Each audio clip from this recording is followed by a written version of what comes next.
I don't feel smarter than everyone else. That's important to say upfront, because this feeling doesn't come from arrogance.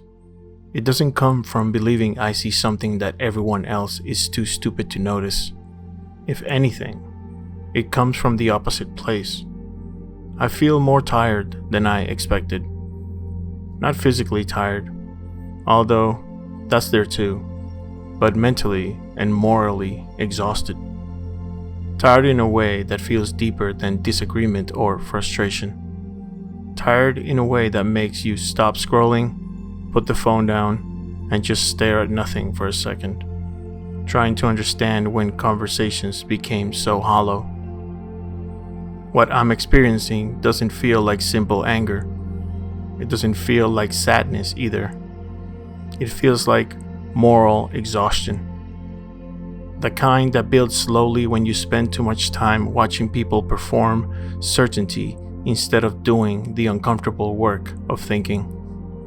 When you see confidence being rewarded, not because it's earned, but because it's loud, repeatable, and algorithmically convenient.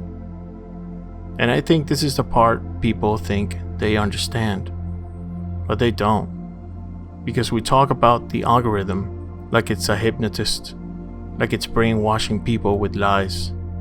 But it's not that clean. A lot of the time, the algorithm doesn't even need to change what you believe. It just changes what gets rewarded. It rewards the shape of belief, the posture, the performance.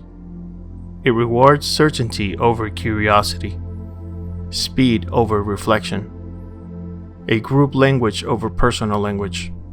And after enough time, people don't just have opinions, they start wearing them. There's a specific kind of fatigue that comes from realizing that almost everyone is telling everyone else to wake up, yet almost no one is asking themselves a far more dangerous question. What if I'm wrong? That question used to be the beginning of thought. Now it's treated like betrayal. And what troubles me the most is not that people disagree. Disagreement is healthy. It's necessary. What troubles me is what's missing from the disagreement. Almost nobody is talking about character, about restraint, about responsibility. Instead, everything collapses into identity, allegiance, and symbols. Who you voted for, what side you're on, which meme you reposted, which quote you borrowed to signal awareness without demonstrating understanding. And I don't even think people realize when that shift happens. When belief turns into identity. Because once belief becomes identity, it's no longer something you hold, it's something you are. And when you challenge it, it doesn't feel like a debate. It feels like an attack.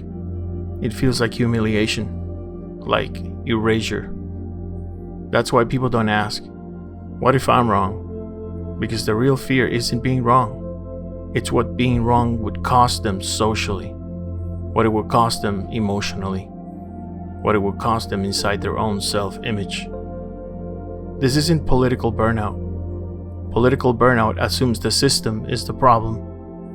What I'm feeling is disillusionment with the process of meaning-making itself, with how people arrive at beliefs, how they defend them, and how little interest there seems to be in examining the cost of holding them. I've noticed this same pattern even in places people don't expect, even in tools we're told to fear. Not because they change how people think, but because they reveal how people already do. The part that hurts the most is not strangers. Strangers are easy to dismiss. You expect nothing from them. You don't attach a past, a personality, or a shared memory to their opinions. The disappointment comes from people you sort of know. Old coworkers, old acquaintances, people you once worked with, laughed with, respected, people who, at one point, felt like full, dimensional human beings. Because when those people flatten themselves into repost machines, the same Orwell quote, the same "they live" clip, the same chant repeated with absolute certainty, you're not just disagreeing with them, you're watching something disappear. You're watching the collapse of their interior life into a script that isn't theirs. And what messes with you is how fast it happens. How quickly a person becomes a template. Same vocabulary, same enemy, same moral posture, same timing. It's not even the belief that shocks you. It's a lack of personality inside it. That's where the neurosis comes in. Because a lot of this isn't even politics in the normal sense. It's anxiety management. It's people trying to stabilize themselves by attaching to something that feels morally certain. The chant isn't just a chant. It's a sedative. It's a way to stop thinking. A way to stop feeling unsure. A way to stop being alone with their own ambiguity for 5 seconds. A time where it stopped being abstract for me was the beginning of 2026, when Nicolas Maduro was captured and brought to New York by the US government. I felt something very clear: relief. I'm Venezuelan. I know what that regime has done. I know what it means for people who are still living under it. For once, something concrete happened. What surprised me wasn't the event. It was the reaction. Watching people, especially public figures, struggling not with the reality of what happened, but struggle with who made it happen. Seeing posts about how it's okay to feel conflicted, how two things can be true at once, framed like moral guidance. And what struck me wasn't the nuance. It was how quickly the moment turned inward. The conversation wasn't about Venezuelans, or consequences, or outcomes. It was about managing personal discomfort, about reconciling identity with reality. For a lot of people, politics isn't about the world anymore.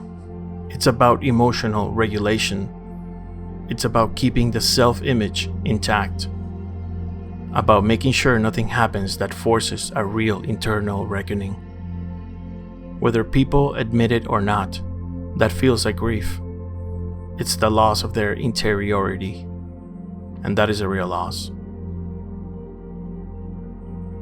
At some point, I start questioning myself.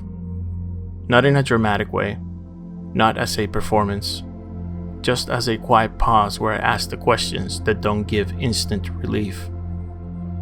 What am I not seeing? Which part of this feels true because it's comforting, not because it's solid? And I've noticed something about that pause. It doesn't give me answers quickly. It doesn't give me slogans. It doesn't give me certainty. What it gives is friction. It forces me to slow down instead of react, to sit with ambiguity instead of outsourcing it. Ideology tends to block these questions. It can mistake certainty for clarity and volume for truth. Circling back to first principles might feel like a chore, but it can help to tolerate not knowing long enough for something real to surface. And that's the real part that feels rare now. Not disagreement, but the willingness to stay unfinished. Self-doubt isn't weakness. It's an immune response. It's the mind checking itself before infection spreads. And every time I come back to those questions, I notice something important. I'm not asking who to blame. I'm asking why this is happening. Why people seem so convinced and yet so incurious. Why identity has replaced introspection. Why slogans feel safer than thinking. That's why I don't believe I'm lost. I'm not claiming certainty. I'm claiming consciousness. And that distinction matters far more than which side history decides to praise later. Now, this is where things get uncomfortable. especially when people talk about tools like this one. It's easy to say that AI just reassures stupid people, that it validates bad thinking, that it hands confidence to those who shouldn't have it. But that critique skips something important. People don't get reassurance here by accident. They get it based on the questions they ask. There's a fundamental difference between asking, "Give me the best argument for what I already believe," versus "Show me what I might be protecting." One demands agreement, the other demands resistance. One wants comfort, the other wants clarity, even if it hurts. Any mirror can be dangerous if it only reflects, but the real danger isn't the mirror, it's the refusal to step back and examine what you're bringing to it. Cheap certainty is easy to recognize. It has no tension, no friction, no cost. It feels good immediately and teaches you nothing long term. Real understanding pushes back. It introduces discomfort. It exposes gaps. It forces you to sit with ambiguity longer than you'd like. And I don't trust answers that don't do that. If I'm wrong, truly wrong, then I want to know how. Not who to hate, not which chant to repeat, not which side to inherit. Just show me where the thinking broke, because consciousness doesn't come from waking up once. It comes from staying awake, even when certainty would be easier. This is the endless state, and it's for gamers who think deeper. Thank you for listening. I'll see you on the next one.